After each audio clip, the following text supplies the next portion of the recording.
Hello students, welcome again. और आज की इस वीडियो में डिस्कस करेंगे कार्यपत्रक 44। ठीक है, विज्ञान की वर्कशीट है क्लास 10th के लिए, जो कि 14 अक्टूबर 2020 के लिए शेड्यूल की गई है।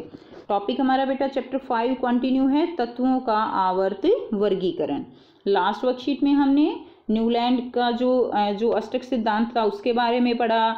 ठीक है, हमने डॉबेराइनर ट्रिक के बारे में पढ़ा। अब हम क्या पढ़ेंगे? हम पढ़ेंगे तत्वों का आवर्त वर्गीकरण। किसकी सारणी पढ़ेंगे? हम पढ़ेंगे मेंडलीफ की आवर्त सारणी, जो कि आपके लिए काफ़ी इम्पोर्टेंट है। अव्यवस्थित से व्यवस्थित करना, तो हमारे जो तत्व हैं वो बिखरे पड़े हैं, उनको हमें क्या करना है? एक जगह इकट्ठा करना है। ठीक है, इस तरह से व्यवस्थित करना है कि हम उनको याद रख सकें। अब इस कार्य में काफ़ी जो वैज्ञानिक हैं उन्होंने अपना अपना योगदान दिया, और इस वर्कशीट में हम मेंडलीफ के योगदान के बारे में पढ़ेंगे। न्यूलैंड्स के अष्टक सिद्धांत के अस्वीकार होने के बाद भी कई वैज्ञानिकों ने ऐसे कई प्रतिरूपों की खोज जारी रखी जिसमें तत्वों के गुण धर्मों का उनके परमाणु द्रव्यमान के साथ संबंध स्थापित हो सके। यानी और भी जो वैज्ञानिक थे जिन्होंने इस बारे में आगे खोज की, उन्होंने भी क्या किया? उन्होंने भी कोशिश की कि संबंध जो है वो परमाणु द्रव्यमान के साथ जो है उन्होंने कोशिश की कि स्थापित हो सके। अब तक हमने क्या पढ़ा है? हर एक की आवर्त सारणी का आधार क्या है? परमाणु द्रव्यमान। ठीक है, चाहे वो अष्टक सिद्धांत था या डॉबेराइनर का त्रिक था, तो सबका जो सिद्धांत है, सबका जो आधार है वो क्या है? परमाणु द्रव्यमान। तत्वों के वर्गीकरण का मुख्य श्रेय रूसी रसायनज्ञ दिमित्री इवानोविच मेंडलीफ को जाता है। तो सबसे ज़्यादा श्रेय किसको जाता है? दिमित्री इवानोविच, जो ये साइंटिस्ट हैं, वैज्ञानिक हैं, इनको जाता है। इनको क्यों जाता है तो अभी हम पढ़ेंगे। इन्होंने ऐसा जो है कैसे व्यवस्थित किया कि सारा श्रेय जो है इनको जा रहा है। तत्व की आवर्त सारणी के प्रारंभिक विकास में उनका योगदान रहा, यानी प्रारंभिक विकास जो हुआ सारणी का उसमें ज़्यादा योगदान इन्हीं का था, इसीलिए श्रेय इनको दिया जा रहा है। उन्होंने अपनी सारणी में तत्वों को उनके मूल गुणधर्म, परमाणु द्रव्यमान तथा रासायनिक गुणधर्मों में समानता के आधार पर व्यवस्थित किया। तो उन्होंने अपनी सारणी में क्या किया? तत्वों को उनके मूल जो गुण है, मूल गुणधर्म हैं, ठीक है, परमाणु द्रव्यमान और उनके जो रासायनिक गुणधर्म है, उनकी समानता के आधार पर व्यवस्थित किया। तो उनकी जो आधार है सारणी का वो क्या हो गया बेटा? उनका जो सारणी का आधार है मूल गुणधर्म हो गया, परमाणु द्रव्यमान हो गया और रासायनिक गुण धर्मों की समानता हो गई। ये उनका मेन आधार रहा उनकी सारणी का। अब आवर्त सारणी के जन्मदाता जो हैं वो है मेंडलीफ। का जन्म कब हुआ? 8 फरवरी 1834 में कि रूस के पश्चिमी साइबेरिया के टोबोल्स्क स्थान में हुआ था। ठीक है, उनके द्वारा प्रस्तावित तत्वों की व्यवस्था को मेंडलीफ की आवर्त सारणी कहा जाता है। तो क्या कहा जाता है? कहा जाता है मेंडलीफ की आवर्त सारणी। आवर्त सारणी रसायन में एक मेव सिद्धांत साबित हुआ है। एक मेव सिद्धांत का मतलब क्या है? कि उनकी आवर्त सारणी में बच्चों एक यूनिफॉर्मिटी है, यानी ऐसा नहीं है कि कहीं पे कुछ और गुणधर्म जो है वो डाल दिया गया, कहीं दूसरा गुणधर्म डाल दिया गया, नहीं। उनकी जो आवर्त सारणी है वो एक यूनिफॉर्म है। ठीक है, इसमें नए तत्वों के खोज के लिए प्रेरणा मिली। तो इसका क्या मतलब है? कि उन्होंने जो है ना अपनी आवर्त सारणी में कुछ ऐसी जगह छोड़ी थी कि अगर कल को जो है कोई तत्व खोजा जाता है तो पूरी सारणी को गड़बड़ ना हो, उन्होंने बीच में पहले ही जगह छोड़ दी कि यहाँ पर उनको हम रख देंगे। ठीक है, यानी उन्होंने अंदाजा इसे बताया था कि नए तत्व और खोजे जाने हैं, जितने खोजे गए हैं ऐसा नहीं है कि वो पूर्ण जो है पूर्णतः हो चुके हैं कि और नहीं मिलेंगे, नहीं। उन्होंने संभावना बताई कि तत्व जो है वो और भी खोजे जाएंगे। नेक्स्ट देखिए, मेंडलीफ ने अपना कार्य कितने तत्वों के साथ आरंभ किया बच्चों? 63 तत्वों के साथ उन्होंने अपना कार्य आरंभ किया। उन्होंने तत्वों के जो है परमाणु द्रव्यमान, किस किस का जो है हमने अभी मूलभूत गुणधर्म, परमाणु द्रव्यमान और रासायनिक गुणधर्मों को आधार बताया।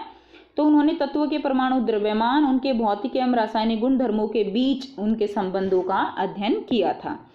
रासायनिक गुणधर्मों के अंतर्गत मेंडलीफ ने तत्वों के ऑक्सीजन और हाइड्रोजन, नोट कीजिए वेरी इंपॉर्टेंट पॉइंट, ऑक्सीजन और हाइड्रोजन के साथ बनने वाले यौगिकों पर अपना ध्यान केंद्रित किया। अब पॉइंट ये आता है कि उन्होंने ऑक्सीजन और हाइड्रोजन को ही क्यों चुना? और भी तो तत्व चुन सकते थे, क्योंकि ऐसा तो नहीं है कि केवल यही 2 तत्व हैं जिनके साथ और बाकी जो तत्व हैं वो अभिक्रिया करते हैं। तो देखिए उन्होंने ऑक्सीजन और हाइड्रोजन को इसलिए चुनाव किया क्योंकि ये अत्यंत सक्रिय हैं, यानी ये दोनों ऐसे तत्व मिले जो ज़्यादातर जो दूसरे तत्व हैं उनके साथ क्या कर जाते थे, अभिक्रिया कर जाते थे, और अधिकांश तत्वों के साथ अभिक्रिया करके क्या बनाते थे, यौगिक बनाते थे। तो इसलिए उन्होंने क्या किया, उन्होंने ऑक्सीजन और हाइड्रोजन का चुनाव किया। अब तत्व से बनने वाले हाइड्राइड और ऑक्सीजन के सूत्र को तत्वों के वर्गीकरण के लिए मूलभूत गुणधर्म माना गया, यानी तत्वों से जो भी हाइड्राइड जो भी ऑक्साइड बन रहे थे उनके सूत्र जो थे वो जो है उनको उन्होंने क्या माना, उन्होंने मूलभूत गुणधर्म माना। ठीक है, अभी हम देखेंगे बच्चों की कैसे हाइड्राइड या ऑक्साइड जो है वो बनते हैं। जैसे सोडियम है, अब सोडियम हाइड्रोजन के साथ अभिक्रिया क्या करके क्या बनाएगा, सोडियम हाइड्राइड बनाएगा। ऑक्सीजन के साथ अभिक्रिया करके क्या बनाएगा, सोडियम ऑक्साइड बनाएगा। तो ये जो सूत्र थे उन्होंने इन्हीं सूत्रों को वर्गीकरण के लिए मूलभूत गुणधर्म माना था। अब उन्होंने बताया कि समान गुणधर्म वाले तत्वों को एक साथ रखने पर उन्होंने यह पाया कि अधिकतर तत्वों को आवर्त सारणी में स्थान मिल गया तथा वे अपने परमाणु द्रव्यमान के आरोही क्रम में व्यवस्थित हो गए। ठीक है, यानी जब उन्होंने इस गुणधर्म के आधार पर तत्वों को रखा तो उन्होंने पाया कि अधिकतर तत्व जो हैं उनको आवर्त सारणी में स्थान मिल चुका है और उन्होंने परमाणु द्रव्यमान के जो है आरोही क्रम में व्यवस्थित यानी बढ़ते हुए क्रम में उनको जो है रख दिया गया। परमाणु द्रव्यमान लगातार क्या हो रहा था, बढ़ता जा रहा था। उन्होंने और भी क्या देखा, उन्होंने देखा कि समान भौतिक एवं रासायनिक गुणधर्म वाले विभिन्न तत्व एक निश्चित अंतराल के बाद फिर आ जाते हैं। तो भौतिक और रासायनिक गुणधर्म उन्होंने जो मिलाया उनका, तो उन्होंने देखा कि जो अलग अलग तत्व हैं जिनकी भौतिक और रासायनिक गुणधर्म समान है तो एक अंतराल के बाद वो फिर से उसके जो है नीचे आ जाते हैं, यानी वो रिपीट हो जाते हैं उन्हीं गुणधर्म वाले तत्व उन्हीं गुणों के साथ। इसी आधार पर मेंडलीफ ने आवर्त सारणी बनाई। इसी आधार पर उन्होंने क्या बनाई बच्चों, आवर्त सारणी, जिसका सिद्धांत क्या है कि तत्वों के जो गुण धर्म हैं उनके परमाणु द्रव्यमान के आवर्ती फलन होते हैं। यानी जब हमने तत्वों को उनके गुण धर्म और उनके परमाणु द्रव्यमान के आधार पर बांटा तो वे जो है क्या बन गए, एक समूह में व्यवस्थित हो गए। अब देखिए ये सिद्धांत भी बच्चों काफी इंपॉर्टेंट है आपके लिए कि तत्वों के गुण धर्म उनके परमाणु द्रव्यमान का आवर्ती फलन होते हैं। अब यहाँ पर मेंडलीफ की आवर्त सारणी में जो है क्या था, जो ऊर्ध्व स्तंभ हैं उनको क्या बोला गया, उनको ग्रुप, यानी ये जो थे ऊर्ध्व स्तंभ ये क्या है बच्चों, ये ग्रुप हैं, इनको क्या बोलेंगे हम, ग्रुप यानी समूह। और क्षैतिज पंक्तियां, ये वाली पंक्तियां, ये वाले क्या हैं, ये वाले पीरियड हैं, पीरियड यानी आवर्त जिसको हम कहते हैं। ठीक है, अब यहाँ पर देखिए अगर आप यहाँ पर सारणी को देखेंगे तो ये है आपकी आवर्त सारणी मेंडलीफ की। इसमें अगर आप ध्यान से देखें तो देखिए सबसे पहले आपको यहाँ पे दिखाई दे रहा है समूह, उसके बाद ऑक्साइड और उसके बाद क्या है, हाइड्राइड। यानी जितने भी ये तत्व बांटे गए थे तो ये ऑक्साइड और हाइड्राइड इनके गुणों के आधार पर बांटे गए। जैसे पहला है R2O और फिर है RH। R2O जैसे मैंने अभी एग्जांपल दिया Na2O बना रहा है और NaH बना रहा है। इसी तरह पोटाशियम होगा वो भी K2O बनाएगा और KH बनाएगा हाइड्राइड। ठीक है, इसी तरह बेटा लिथियम है तो Li2O बनाएगा और LiH बनाएगा। तो ये समान गुणधर्म हो गए ना। ठीक है, तो इसीलिए उसने क्या किया, इनको जो है पहले समूह में रख दिया और ऊपर लिख दिया कि ये ऐसे ऑक्साइड बनाएगा और ऐसे हाइड्राइड बनाएगा। और आवर्त कौन से में रख दिया, पहले नंबर के आवर्त, फिर दूसरा, तीसरा। फिर उसने क्या किया, उसने जो है समूहों और ये जो आवर्त, ये हमारे आवर्त हैं और समूह हैं उनको भी बांट दिया। उनको कैसे बांटा, देखो जैसे ये पहला समूह है इसको A और B भाग में बांट रखा है, हर एक समूह को उसने दो दो भागों में बांट दिया। इसी तरह 3 आवर्त पूरे होने के बाद चौथे आवर्त को भी 2 श्रेणी में बांट दिया, प्रथम श्रेणी, द्वितीय श्रेणी, फिर प्रथम श्रेणी, द्वितीय श्रेणी। ऐसे उसने जो है आवर्त को भी बांट दिया और समूहों को भी बांट दिया। उपभाग कह सकते हो यहाँ पे कि उन्होंने क्या बनाए, यहाँ पे उपभाग बनाए। उसके बाद देखिए यहाँ पर अगर आप आगे देखेंगे तो फिर RO, RH2, R2O3 जो जो ऑक्साइड जैसे जैसे ये तत्व बनाते हैं उसी हिसाब से उन्होंने इसमें व्यवस्थित कर दिया। अब यहाँ पर बच्चों आपके लिए कुछ क्वेश्चंस दिए गए हैं, तो ये क्वेश्चंस आपको सॉल्व करने हैं। तो फर्स्ट क्वेश्चन क्या है, मेंडलीफ की आवर्त सारणी का उपयोग कर निम्नलिखित तत्वों के ऑक्साइड के सूत्र का अनुमान कीजिए। तो बच्चों आपको बताना है पोटाशियम, कार्बन, एल्यूमिनियम, सिलिकॉन और बेरियम, ये किस तरह के ऑक्साइड के सूत्र जो है इनके होंगे। तो बेटा देखते हैं इसका आंसर हम कैसे लिखेंगे।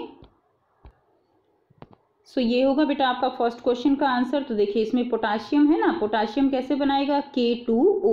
ये आपने 9th क्लास में पढ़ा हुआ है कि किस तरह से हम जो है ऑक्साइड के फॉर्मूले या हाइड्राइड के फॉर्मूले बनाते हैं। मैं यहाँ पर एक आपको एग्जाम्पल देके समझा रही हूँ। जैसे पोटाशियम है, पोटाशियम जो है इसका अगर हम यहाँ पर देखें तो इसका परमाणु क्रमांक जो है वो कितना होता है, पोटाशियम का परमाणु क्रमांक होता है यहाँ पर 19। तो इसको अगर हम बांटते हैं तो 2, 8, 8, 1, यानी इसकी संयोजकता कितनी है, 1। तो आप कैसे लिखेंगे, K और O। K की संयोजकता है पोटाशियम की 1 और ऑक्सीजन की कितनी होती है, 2। ऐसे क्रॉस करेंगे तो क्या आ जाएगा इसका सूत्र, K2O। तो ये बच्चे आप 9th क्लास में पढ़ चुके हो, ठीक है। तो ऑक्साइड का सूत्र क्या हो जाएगा, K2O।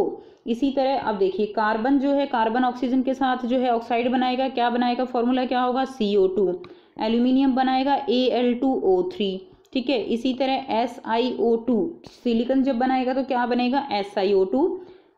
बेरियम जो है बनाएगा BaO, barium oxide, silicon oxide, aluminium oxide, carbon dioxide and potassium oxide. तो इस तरह से क्या बनेंगे, ऑक्साइड के सूत्र बनेंगे। चलिए नेक्स्ट करते हैं। सेकंड क्वेश्चन क्या है, मैंडलीफ द्वारा निर्मित आवर्त सारणी के नियम का आधार क्या है। तो बच्चे हमने अभी देखा कि उन्होंने किस आधार पर अपनी आवर्त सारणी को वर्गीकृत किया था, तत्वों को वर्गीकृत किया। यहाँ से आप उत्तर लिखेंगे नंबर 2 का। उन्होंने अपनी आवर्त सारणी में तत्वों को उनके मूल गुण धर्म था, परमाणु द्रव्यमान और रासायनिक गुण धर्मों के समानता के आधार पर व्यवस्थित किया। तो ये जो है दूसरे का उत्तर होगा। नेक्स्ट क्वेश्चन नंबर 3 क्या है, मैंडलीफ ने अपनी आवर्त सारणी तैयार करने के लिए कौन सा मापदंड अपनाया। सो बच्चों आप इसमें जो है क्या लिखेंगे, परमाणु द्रव्यमान। उन्होंने आवर्त सारणी तैयार करने के लिए कौन सा मापदंड अपनाया, उन्होंने परमाणु द्रव्यमान को लिया था।